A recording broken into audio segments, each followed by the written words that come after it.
मेरे सपने बड़े हैं। मैं ऐसे सोचता हूं इस मामले में कि जब ईश्वर ने कोई कमी नहीं छोड़ी मुझे बनाने में, मेरे शरीर में जितनी हड्डियां हैं उतनी ही हड्डियां इस देश के बड़ी से बड़ी कुर्सी पे बैठा कोई इंसान हो, बड़े से बड़ा खिलाड़ी हो, बड़े से बड़ा फिलोसफर हो, बड़े से बड़ा लेखक हो, कुछ भी।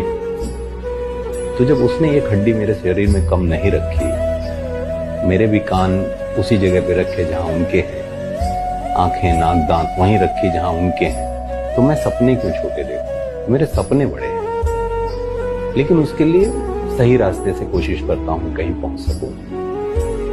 शायद उसकी वजह से समय ज्यादा लगा, शायद मैं तैयार नहीं था इतना, शायद जिस तरीके से सारी चीजें होती हैं वो समझने मुझे वक्त लगा, लेकिन बहुत अच्छे लोग भी मुझे मिले।